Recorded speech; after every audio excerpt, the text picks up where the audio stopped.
pushing Gen.G to the very limit after losing to them in the upper finals.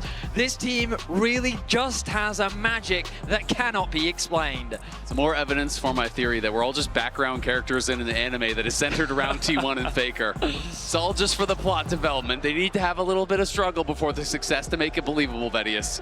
Oh my goodness. Well, let's see if Gen.G can make the struggle even greater as the ban's coming in thick and fast. All right, we've still got Nico banned over on the blue side, which Gen.G are back on in this game, alongside the Silas and the Yorick bans. Over on the other side, two very familiar faces here in red side first half bans, Varus and Pantheon every single game. These are the two that neither team on red side are willing to give over on the B1 as Blitzcrank. An unusual ban, but one that you gotta look out for. I'm thinking Lulu. I'm thinking maybe even Tom Kench, like a range supports, possibly Karma as well. If T1's thinking about removing that, does Chovy locks in his Victor right at the start? It also makes me wonder about picks like Jinx and things like that rising in priority, right? Some of these vulnerable hyper carries, you're saying, okay, we want to have an enchanter pairing with it. What would struggle, you know, would that be a struggle against? Well, maybe the Blitzcrank. So it is going to be Victor here early on. A lot of these control mages have already been kind of worked through here. We did see Faker, though, when he was pushed yesterday, bringing out the Hwei, which was quite effective for him. Both of these first picks for either team have been bans in previous games in this matchup. The Skarner ban just last game. I just want to draw attention to, as we get later into these drafts, and you blind pick a jungler against Canyon, this is where he starts to bring some of his more unique picks out. There's the Jinx hover that we talked about. That's what I thought as soon as they banned out the Blitz. It's been such a good pick for both AD carries. We only have to go back to yesterday to witness Gumiyushi's performance on the champion, but I want to go back to Canyon. Things like his Nidalee. We think back to last year's MSI where he brought out the Kha'Zix.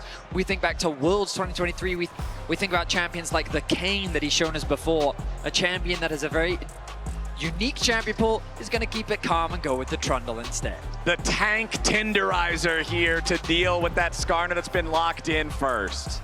Yeah, absolutely. I think it makes a lot of sense. You know, when you're thinking too about how do you build a comp around Jinx, it usually is a bunch of meatballs and then Jinx, right? People to keep you safe, people to keep you secure. It is going to be the blind Jace top here for Keen. Curious to see if they will match roles here in mid lane or if they're going to prioritize it matching that in top. I like picking the Jason top lane here for Gen.G. Again, I talked about it in game number 3, but Keen has been winning his lane in all the games so far. He's been building these individual leads, and even though Gen.G has lost twice, it hasn't been because of that top lane falling short individually. If Keen's given the tools to be one of the big carry threats, that could be the win con right there. Zig's going to be targeted by T1, eliminating the AP option on the bot side of the map. I feel like we've seen too many times people not just pick hyper carry into the hyper carry of Jinx. I am a fan of things like Zeri as a response. Just go full scaling against scaling, knowing that it's going to come down to these full late game fights. Coming into this tournament, there was some conversation about Zeri actually rising in priority. We'll see what direction Ruler decides to go as the bans continue to come through. Doran's Gragas going to be targeted away. I'm also just so interested to see how Chovy will bounce back from the last game, because when he went no kills, no assists, I had our stats team look into when was the last time that even happened. It happened last year in July 20th was the last time he had it happen. Has only happened 10 total times in his entire career, where he has played nearly 900 games. So exceptionally rare for Chovy to not be involved in any way. To be shut out in a game like that against a team that he has recently kind of dominated regionally is really a surprise. That's less than 1%. It happened, yeah, so we can essentially just round it and say this happens 1 out of every 100 games, maybe, and it happened there in game 3. And all likelihood happened early in his career, right? You know, so it's before Chovy was Chovy, probably some of those happened. So it is crazy to see that. Lulu gonna get banned out here. They are potentially worried about something, I think, like a Lulu Zeri, like you were talking about matching hyper carries on the other side. Ezreal is also still open. A champion that is synonymous with player like Ruler, and if they want to go for something like a Ezreal Karma, potentially, if they want a little bit more poke, Victor, Jace, Ez, very long range, very difficult to play around these neutral objectives just because of the sheer amount of poke. Oh my goodness. It's a very similar composition to what we saw yesterday from T1 when they played against AL, just that traditional front-to-back style Doran's Keen going to be an additional front line to help protect Gumayushi. If they want to go something more standard too, they can also go the MF route, which Ruler has liked, but it is going to be Zeri instead. They will not have the Lulu pairing that was banned away, so clearly T1, we're suspicious of that coming through, but it will be the Rakan to give them that hard engage, which I think is something that they would have needed anyway. And I like the Cassante pick here for T1, not just for this game, but because it's a bit of insurance. If this does go to Silver Scrapes, like the last time these two teams went head-to-head did, this also removes the Cassante possibility for Keen in a Game 5. As Faker's Game 4 pick, it is Control Mage and a Control Mage with the Hui. This is what I was expecting. We saw yesterday, when it was that Game 5, when he got pushed down in his champ pool, and it was Control Mage type of situation. He went to the Hui, he performed well on it. So I'm not surprised whatsoever by these picks. This is what it was for T1. Hui Jinx, as that final game yesterday when we went to 5 here against AL, that got them across the finish line. This is the tried and true for them. Guma and Faker on hyper carries, 3 tanks around them to keep them safe. But on the other side, you have Trundle to shred those resistances. You have Chovy and Ruler on these hyper carries, and you have Keen, who has been playing so well in lane with the potential to create a side lane advantage here over the Cassante. In these late series drafts, I feel like people show too much respect to the Jinx, and the moment she gets a kill, she just snowballs out of control. Now looking to match with that scaling, Gen.G still have ways to fight back should things fall apart a little bit in the early game. It's just about taking the game slow, which in the early game this series largely has been. It's an exciting moment. T1 find themselves at match point, and Gen.G putting a lot of emphasis on their carries to stand strong here in Game 4 to hopefully bring us to Game 5. Gen.G ready to lock in against a T1 squad that is 1 game away from winning this entire tournament. Game number 4, we are on to the Rift. And Betty, as you already mentioned, how unlikely it was that T1 got to this point. For Gen.G, the expectations very much that they would be here. This is a team that is on a 22 series win streak. Although they have dropped individual games, they have not lost a series the entire road to MSI, the entire duration of this tournament here in Vancouver. They have stood tall. I mean, the last time they lost a series was in the LCK Cup, February 22nd. Has been so long since they have actually been taken down. And it would be absolutely historic if they were able to actually win MSI without dropping a series after having an entire split of not dropping a series. That, to me, is perfection. And it's something that is hard to even comprehend being possible. But Gen.G now 1 game away from tripping at the final hurdle here, from being just brought up barely short here by T1. Yeah, the unfortunate reality for Gen.G is that so many teams, rosters, organizations have been on the precipice of making history, and the number of times that T1 have stood in their way is too many to count. The lanes are already very active, trading back and forth between the players. Push on the top side in favor of Gen.G. On the bot side, though, it's a very contested wave. It absolutely is, and I want to remind you yesterday of the performance from Guma against AL. This guy was unreal in that series. 32, 8, and 27, ridiculous. Had massive leads in most of the games early on. Was pumping out the damage. The Jinx game, he was completely untouched. Once he got a couple kills, he really did run away with it. T1 played incredibly around him to enable him. They know that this guy is going to get them across the finish line if they put him in a good spot. The bot lane scrappy here early on, not as much as we saw in the previous game, but Canyon thinking about getting involved here in the mid lane. 2 immobile control mages. Faker's got to try to run. The flash chomp from Canyon. Power Siphon sets it up. Canyon knocks it down. Gen.G with first blood. 2 minutes and 55 seconds into the game. Canyon wants to get this game going quickly. Hui is a champion that once that flash is gone is easy to lock down. Once he used the skill in that mid lane matchup, they were quick to capitalize. Chovy and Canyon draw first blood here in Game 4. I just think the gank was perfectly timed. They were waiting for Faker to actually use his skill. As soon as he used the EE for that chomp, he doesn't have his fear available. And that is really your defense in most cases from these ganks. So as soon as that happened with Canyon in that side wave, you knew it was going to be incredibly hard for him to survive. And Gen.G, able to bait that out, able to execute on an early gank. Yeah, I mean, when Trundle walks at you, the point-blank fear is a pretty solid anti-Trundle mechanism, but once it's gone, like you say, there's just nothing to do about it. And Canyon, despite the fact that Trundle doesn't have hard CC, the slows from the chomp, the slows from the pillar, it's enough to set it up for Gen.G nice and early. And when you look at the T1 comp, you don't want to have this Trundle get to the point where he becomes this massive melee bruiser that just invalidates your front line. Exactly, but they spot him there, walked a little bit too far forward. Faker had eyes on him, and Owner is on that top side. But we'll see if he can do anything about it, because Canyon is going to be on a reset right now. The other thing that doesn't get talked about often is the stacks that Victor gets just by being involved in one of those early kills. Already at 59 in the mid lane matchup, securing 25 off that kill means he's quickly accelerated towards the upgraded E, which just provides so much more wave clear. And that on Victor is very valuable just because of how much control it gives you over the mid wave. Really is. It looks like Chovy with that early Ruby Crystal going to be going towards Aroa, so definitely a slow build here, but will help him to be a lot tankier in these fights. I just question, is that what he needs? Also the ability to potentially go towards Masks and go towards an early Leandries or something like that, but we have been seeing a lot of Roa.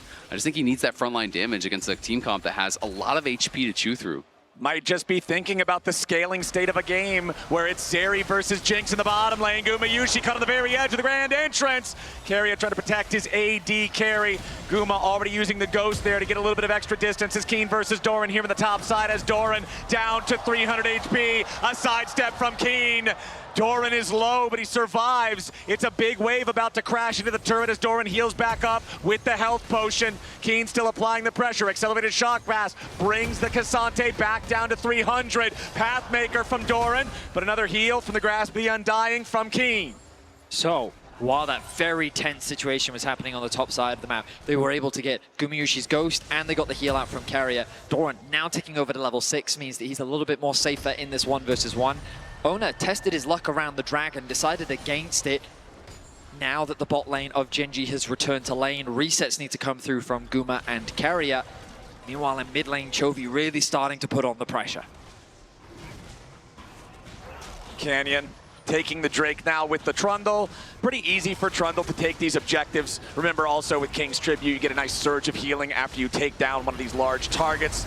Back in mid lane, the trades back and forth. And with Chovy using the Void Storm, the Arcane Storm, to just get a little bit of extra tempo over Faker here. Make sure he's keeping that pressure up while his teammates finish off the Drake that Canyon was securing there. So we've got the early gold lead for Gen.G thanks to Canyon in the mid lane. We've got the early objective lead for Canyon with the Drake take before the Grubs even spawn. This one ward in that Banana Brush has paid a lot of dividends. This ward right here actually spotted Owner when he walked in to start the Dragon. That's how they pushed him off. Again, he was looking for an angle to go towards mid lane, spots him walking into the river there, and has been able to help keep themselves safe. Duro even spotting him again here as he tries to go aggressive because they had seen Canyon up on that top side because of the ward in the river that Doran did place. But Ruler here with Duro, gonna try to stop him. Yeah, Owner loses half HP, but he really wants this red buff. With Keria right beside him and Canyon still on the other side of the map, this should be guaranteed take there for T1, and Owner will be the first jungler to level 6. You'll notice the pings come down onto the red buff on the top side. Owner identifying to his team, I'm gonna go base straight towards my jungle camps. Bot lane, you need to be careful. Canyon decided against trying to counter jungle, recognizing the dangers that could come with trying to make that play. He will clear out his top side, now look to go back to base. Hitting level 6 himself means that that tank shredding tool has become available to him. And we find ourselves pretty much all squared up with small advantages going the way of Gen.G for now. Yeah, Keen continuing to control the 1v1 matchup during these laning phases. Top side, nearly a 500 gold lead for him. He's knocking down plates. He's abusing the power of the Jace in the early phases of the game, and that's exactly what they need him to be doing. Owner hanging around here in mid lane, but it's level 6 for both of the junglers. Owner, however, when you use that Ishtal's impact, you cannot be slowed down. The pillar still counts as terrain. It's pretty easy for Skarner to be able to tunnel his way out of that one. Yeah, going to be able to stay safe up on that top side. Worried about a potential look for grubs, but Dorian going to get bad news. Canyon's here. Yeah, Canyon's ready to chase after the Cassante. They don't want to allow him to get good all-out value, but Doran does it anyway. Canyon, he's caught out of position. The Impale has him stuck, but he stays alive with a little bit of extra healing. Canyon getting away for now. Super Mega Death Rocket can't finish the job as Doran stays alive. Canyon's the one closest to death. Owner still chasing, throws another rock, but it won't matter. Somehow, nobody dies. Exchange of flashes in the top lane as T1 also tried to make a play in mid. Chovy was being threatened by Carrier, the knockup that comes through from the Tahm Kench, and ultimately this builds up towards T1 being in a position to secure these grubs. There's no HP available to Canyon. It's a difficult fight, but maybe Keen feels confident. No, he's going to back away. These grubs will be conceded as T1 secures their first objective of the game. Nicely done there for T1. Getting the near kill on the jungler feels bad in the moment, but it feels good enough to get the objective as Owner's making his way into the top side. Ishtal's impact slams Keen into the wall, and Doran with some footwork secures the kill and gets right back out. Gen.G has been pressuring Doran, but this time the cavalry arrives there. Owner comes in and is able to help get that kill. They are looking for Carrier. Does force the flash, but it is heal traded for heal and flash. Yeah, Duro running in with the quickness for the move speed boost, with the extra move speed boost from heal, forcing the defensive summoner choices there from Carrier to make sure that he doesn't get caught. Carrier, though, just going to take a base, and he has teleport, so he'll get right back out on the map if he wants to. You can see first items starting to come through. There's the Iceborne done for Doran. Yuntal's done as well for Gumayusi. So T1 starting to hit these first power spikes. I will say that Gumayusi had built up a bit of a lead in his matchup against Ruler, but because he rotated towards mid, they tried to make some plays onto Chovy, and also he was just catching those waves. That opened up the lane for Ruler to just be free in this bot side. He secured himself a plate, he's now closed that gold gap, and both AD carries are being given this space to slowly farm up. Oh, beautifully done from Duro there. He knows that Carrier wants to try to interrupt the recall on Ruler, so he jumps in with the battle dance. He blocks the Tahm Kench tongue and guarantees that Ruler doesn't have his back interrupted.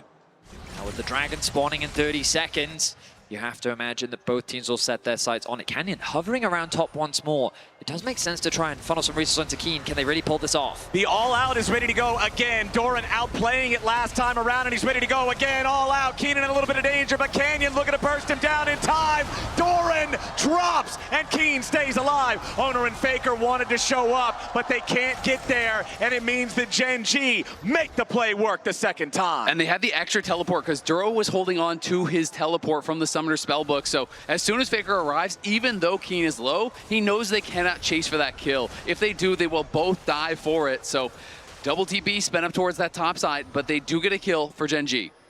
Gumayusi, though, going to be securing all these plates in the bottom lane. He gets 2 for himself. That's going to be 3 shared alongside Carrier. They realize that Ruler is alone in bot lane because of that TP you were talking about, Azael. And so immediately they look to put the pressure on. Topside, Gen.G trying to cross map. Keen trying to hold this wave. Yeah, Keen really doesn't want to give away the first turret this early, especially when his team's looking to put the damage into the top side, tier 1. Keen holding on, but the final rocket finds the target, T1. Now trying to get a kill onto Keen. Carrier gobbles him up. Gumayusi shoots him down. T1 tie up the kills. Your meal is served, Carrier and Owner. Serving up Keen on a silver platter to the Jinx, getting him the first kill of the game. He got paid with the plates, he got paid from the tower kill, and now gets a kill on the top laner to boot, opening up an 800 gold lead here for the Jinx to equal that of Chovy's in the mid lane. That's the biggest thing. Gumayusi is being accelerated. The feats of warfare, a single kill could determine it alongside the next objective for T1. It's a very tense affair. The gold is dead even as Gen.G's finding advantages. It was Chovy that secured the tower in the top lane, but Gumayusi is becoming a problem. Chovy might have secured the turret top, but the turret bottom was killed by T1 first. Gumayusi, 700 gold ahead on the hyper carry Jinx, on the big performance that you already mentioned, Isaac, we saw yesterday with this champion. T1 off to a solid start here, but the gold, like you say, Vedius, it is still even. Gen.G, we'll see if they can stop Gumayusi from continuing to farm more money. These plates are just looking like free gold coins, and Gumayusi will pick up even more. Well, Chovy does have the gold lead. Like I said, I do worry about this potential build. You know, I would have liked maybe a more aggressive build here, because Roa is going to be so slow, and yes, it does make you tankier, but I feel like the fights are almost purely front to back here. He needs to be able to have the damage actually knock through these frontliners, or it's all going to kind of be up to Ruler. Canyon shows up in time to try to help Ruler defend this tier 1 turret, but again, they don't need to kill the whole thing. There's still plates up. It's not 14 minutes just yet, and Gumayusi gets another cash in on those plates. About a 900 gold lead for him now. Chovy at nearly 1,000 up over Faker, as now Owner jumping in there gives Chovy a bit of a scare. He immediately drops the Arcane Storm to force Owner away. Look at top lane though. Keen pushing out a nice wave underneath the tower. Doran is going to be forced to respond, allowing Keen to get a quick base off. This Jace a little bit behind, considering he has fallen twice, but definitely in a solid position, looking to stack up that tier as quickly as he can. The kills are only 2-2. The plates, very similar, but the edge to T1 by 2 of those as well. 14 minutes into the game as the plates fall. It's a tale of 2 sides of the map. T1's bottom lane is ahead, but the jungle and the solo lanes of Gen.G have built advantages for themselves. They absolutely have. And we've got to talk about T1 and their history at MSI. This is 2017, the last time they actually won back. You know, a very different roster here with Huni on it. And you can see, you know, they had a number of years where they didn't even qualify. They are now on this streak of qualifying, but they finished second in 2022, third in both 23 and 24. Now on match point here, looking to win again at MSI after 8 long years. T1, 5-man group here in the top side river as the Rift Herald spawns. So often we see big fights break out for this big objective. Accelerated Shock Blast finds no target. In the meantime, Canyon has secured the Scuttlecraft for the side of Gen.G. 1 Drake to 1 for both sides here, as Canyon's going to start up the Herald on his own. T1 still looking for control over the mid wave. They'll push it up slightly faster, but Ruler can easily clear the minion right after. Keria jumps in on an abyssal dive, and Gen.G's ready to fire back. Keria in danger, trying to pop the thick skin, stays alive for now, but Ruler jumps in. Feet of Warfare gonna be claimed by Gen.G, and T1 picked the wrong moment. Gen.G were ready to absorb the engage. They'll take the kill, they'll take the feat, and they'll take themselves the Herald. Duro so quick to re-engage off of Keria trying to make a play on the map. Duro takes a chunk of damage. T1 trying to contest this tower. Spiraling Despair on Ruler. He's got to flash away to stay alive. Keen putting a little bit of pressure onto Doran now as Chovy makes his way back into the fight here too. Gumayusi low on health, low on mana. Doran, footwork over the wall, barely stays alive. Gen.G will not allow T1 anything more. The feats are going to be decided by the next objective here. This game's so tense right now. Herald summoned up here. Gen.G going to be able to likely knock this tower down, but T1 still staying around, seeing if there's any possibility to at least stop the Herald from charging again, and they should be able to accomplish that. Yeah, no worries about that. Faker can kill it as it tries to rear up and get another charge. No dice, but Gen.G, beautifully played sequence there to stop T1 in their tracks. And it's Keria that you need to keep your eyes on. He thinks that he's creating this collapse, but it's he who gets collapsed on. A beautiful pillar placed with the engage that comes through from Duro, charming onto 2. Owner uses his ult in response, but they don't quite have the damage needed to get that kill onto Duro, meaning that he then bounces back to his team, and Gen.G walk away with a kill. And they didn't have the follow-up CC because Guma actually spent the chompers just trying to keep the rest of Gen.G out. So when you spend that Skarner all on Duro, who has already used all his spells, who has already spent the ulti, you need that kill if the fight is going to go your way. So pretty catastrophic when he is able to get out to safety. And that bought the space for Ruler to then feel confident to go in, knowing that Skarner ulti was down. But this would be feats here if T1 are able to take it. Yeah, T1 are first to the scene here with a Drake, and it looks like Gen.G might just give it away. They're going to focus on the tier 2 in the top lane instead. They want to build the gold lead that will now balloon to over 2,500. It will be the feats claimed by the side of T1. The Infernal Drake is theirs, 2-1 on the Drake count. The extra magical boots in their pockets, or on their feet. I think back to the beginning of spring, game 3 of this matchup. It was Chovy's Victor with the fancy footwork, the incredible playmaking that really came up clutch. And now, as you highlight, Azael, look at the gold invested into him. That Rod of Ages, 5 stacks, getting closer to that Liandry's. Yep, 1.6k in his favor in that mid lane matchup. As you say, closing in on that Liandry's, which is such an important buy here when you're going up against Tahm Kench, Skarner, K'Sante, all of this health that you have to be able to punch through. Chovy is going to be doing work with this gold lead. And 4 minutes left on the clock until the danger point that you were talking about with the Rod of Ages being weak early as it stacks has kind of passed. The item will still have plenty of value once he gets all of those. And especially considering the last game, the 0 kills, 0 assists. Chovy's having a great time here now. A little more damage is all they need on Doran, but Keria gets him out alive. You can't say the same thing for the turret as Gen.G take another objective. It's 4 turrets to 1. T1 seeing if there's anything they can find after, but for Duro, it's an easy grand entrance back of the wall. Ruler slammed in. Owner goes for the impale, but there's no backup. T1 desynchronized, and Owner has to use his flash just to not die. Gen.G is vicious with their aggression, pushing in that bot tower, immediately forcing a fight onto Doran.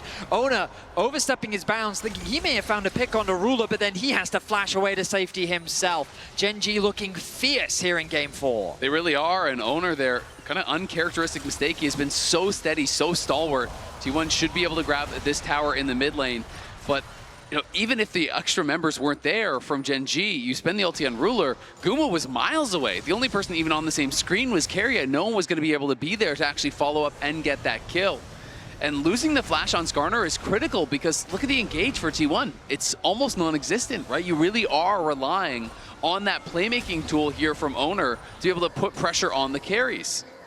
Gentlemen, Artican on the map, and both these teams will not hesitate to use it to start a fight, especially if they feel that they are stronger. Now, Chovy could argue, listen, I only need 3 more stacks. I'm about to take over to level 13. Once I get that, I'll immediately jump up to level 14, and maybe that's the window for them to force the objective. But with these teams and this objective, they're often very afraid. They are not afraid, I should say, to start this one off. Yeah, if Gen.G realizes it, T1 probably realizes it too. So those next 3 minutes could be their opportunity to start the objective instead. Keen trying to defend the tier 1 turret up here, which can be a very powerful tool to still have around the topside Otacon fight. Duro looking to approach from the side, but immediately has to jump back into the Herald Pit as Owner tags him and knows what Gen.G is up to. Control ward from Gen.G in the Otacon Pit as T1 back away. Yeah, Baker is the only one not here. He is just pushing out mid lane, and Ruler's going to be sent to respond, so T1 will have an opportunity when they see Ruler to try to move in and contest vision if they want to do it.